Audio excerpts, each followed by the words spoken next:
Hepinize merhaba arkadaşlar. Bugünkü videomuzda Miele marka çamaşır makinelerinden bahsedeceğim. Gerçekten parasının karşılığını veriyor mu? Gerçekten çok mu kaliteli? Efsane bir makine mi? Artı yönleri, eksi yönleri nelerdir? Onları anlatacağız. Elimizdeki model V5872. Diyeceksiniz kardeşim eski model. Vallahi yenilerde açın, kasalar aynı. Bir fark yok. Kartlarında farklılıklar var. Programlar var. Ekstra özellikleri var. Adamlar bu kazanın içindeki şaftı bile standart kullanmışlar. Yani 20-25 yıl önceki makinenin şaftını alın, buna takın. Zayır zayır hızar sesi verir. Makinenin artı yönlerinden bahsetmeye başlayayım. Birincisi, evinizdeki çamaşır makinesi arızalandığında, hurdaya ayrıldığında hurdacıya götürün. Size vereceği fiyatın Miele arızalandığında verilen fiyatın 1/4 olduğunu göreceksiniz. Sebebi ise Miele'de metal parça çok fazla. Diğer tüm çamaşır makinesi markalarında şu denge taşları kumdur, betondur. Bunda ise dökme demir. Yani bunu kes, 10 tane balyoz yap, 4 tane de çekiç çıkar. Kazan demir. İyi mi bunlar? Kesinlikle iyi. Plastikten 10 kat daha iyi. Ayrıca kireç tutma özelliği de çok az. Ben bunu söktüğümde içerisinden doğru düz kireç çıkmadı. Deterjan kutularındaki motor çoğunda standart. Var yani.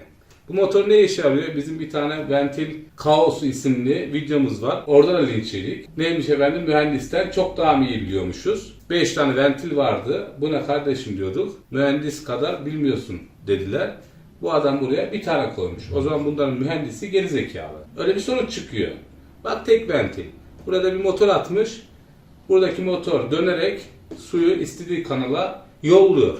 Olayı koparmış. Muhteşem bir şey. Kart kısmına gelirsek, kartları pahalı. Ancak kartları yine kaliteli. Her malzemesi kaliteli. Kötü yönleri var. Geleceğiz. Muhteşem kötü yönleri var. Çünkü diğer üreticilerden fiyat olarak, kalite olarak ayrılsa da zihniyet olarak bence kafalar aynı. Çünkü şirketlerin birinci kuralı nedir? Kar elde etmek. Bunlar da o kurala uygun çalışıyor. Gelelim alt kısımlara. Burada kapı kilidi kısmımız var. Hot pointlerde, Bosch, Beko, profilolarda gördüğünüz gibi mandalla açılması da söz konusu. Ve kaliteli bir kilit. Kolay kolay bozulacak bir kilit değil. Burada da imzalarını atmışlar.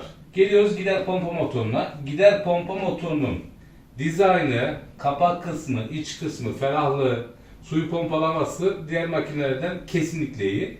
Ancak kullanılan motor aynı. Onda sıkıntı yok. Yani aynı tarz motor kullanıyorlar. Körük, fark yok. Aynı kalitede. Burada bir zımbırtı var. Suyu geri dönüştürüyor aynı zamanda. Su jeti gibi düşünmüşler.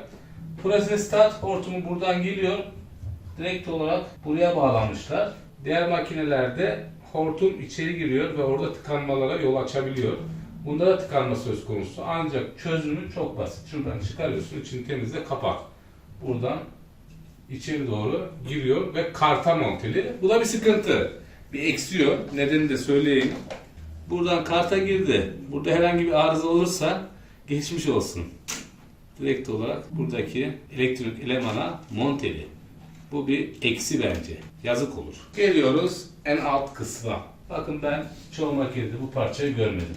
Yok. Ne bu? Bulaşık makinelerinde kullanılan taşıma şamandırası. Alt hazneye su dolduğunda bir taşıma, işte ne bileyim evi su bastı vesaire, makine bir yerinden su kaçtı. Bu şamandıra devreye girerek sıkma pompa konumuna geçip suyu giderden dışarı atıyor. Ve evinizin su basmasını engelliyor. Yani çok güzel şeyler söylüyorum ama yani videonun sonlarına doğru öyle bir şey söyleyeceğim ki at makineyi çöpe. O derece. Daha geçiyoruz güzelliklere. Amortisör sistemi. Muhteşem. Makinenin ayak ayarı bozuk olsa bile adamlar o kadar güzel yapmışlar ki motoru vesairesini altına o kadar güzel yerleştirmişler. Kasa o kadar sağlam, et kalınlığı. Ayak ayarı bozuk olsa bile makine sallanmıyor. Muhteşem. Beğendim yani. Bu da amortisörlerin doğru yerleştirilmesiyle olmuş. Yoksa amortisör kaliteli demiyorum. Bakın şuradan da gösterelim. Burada da bir tane var. Bahsettiğim dizaynın, mühendisliğin harika olmasından dolayı böyle muhteşem bir şey ortaya çıkmış. Gelelim yaylara. Bakın, yaylar burada çelik kazana şu aparat sayesinde takılmış. ve buradan da taşa. Plastik kazanlarda ne oluyor? Zaman içerisinde deliniyor, plastik kısmından ayrılıyor. Siz başka bir yere delik açmak zorunda kalıyorsunuz ya da kurtarılamıyor. Ancak bunda böyle bir şey söz konusu değil. Hiçbir şey olmaz. Deterjan kutusuna gelen suyun ve deterjanın makine tamburuna karıştığı hortum. Bunun dizaynı da mükemmel. Normalde üstten şu kısımlardan alıyor. Ancak bunda yer çok güzel ayarlanmış. Neden? Yukarıdan su vurduğunda kazanın üzerinde tortu oluşmasına yol açabilir. Bu yan taraftan akıtıyor. Dolayısıyla deterjan daha iyi karışıyor. Şimdi şurada borularımız var, gördünüz mü? Bu da çok enteresan geldi bana. Şu arada bir haznemiz var.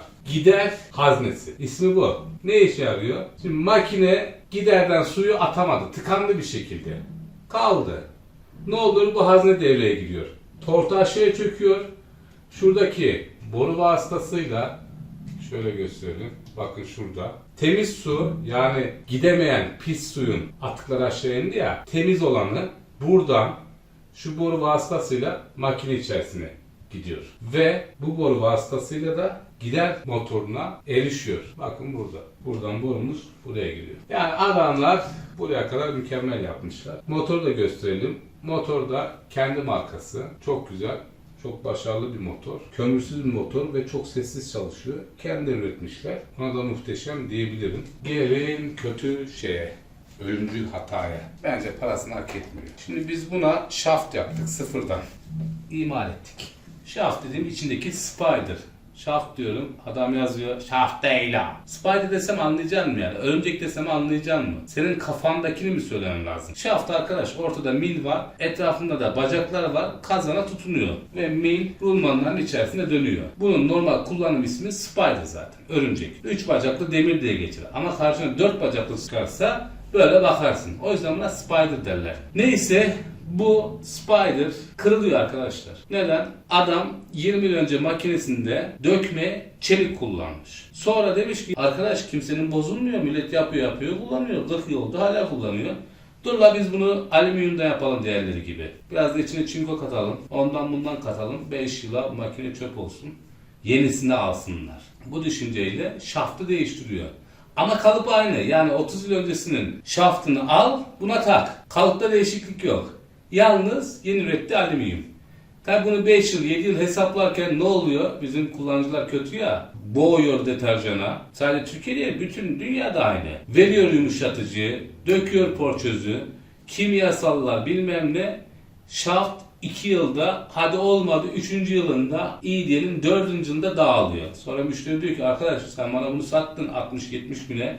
Şaft gitti. Eski makine bulursanız modelinize uyuyorsa takarsınız kullanırsınız. Onun haricinde şaft yok. Satılmıyor. Servis aradınız. Kazan komple değişecek. Kaçta? 20 bin lira. Şaftta satıyor olsalar Türkiye'de ben sordum ama bana düzgün bir bilgi veremediler. Herhalde bir 8-9 bin lira aşağı satmazlar. Sattılar takamazsınız. Takamazsın arkadaş. Bak bu makine komple ayrılacak. Her şeyi çıkacak. Çünkü bu kazan yeniden başka türlü çıkmıyor. Şu metal de çıkacak.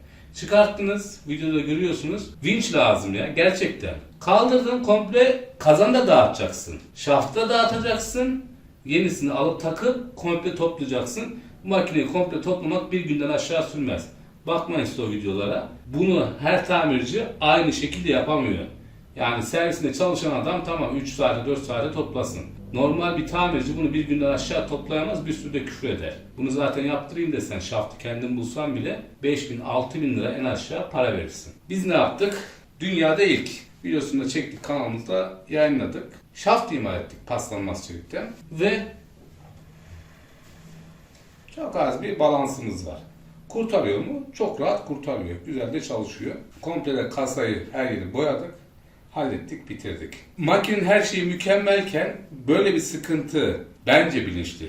Dediğim gibi bilinçsiz olsa zaten 3-5 yıl kötü model üretip satmazsın. Sattın, tepkiler çok büyük olunca tekrar çelikten üretilmiş şafta geçmezsin ya da daha kaliteli malzemeden üretilmiş şafta geçmezsin. Şimdi onu yaptılar ama eminim başka yerinde başka bir kusur bırakmışlardır.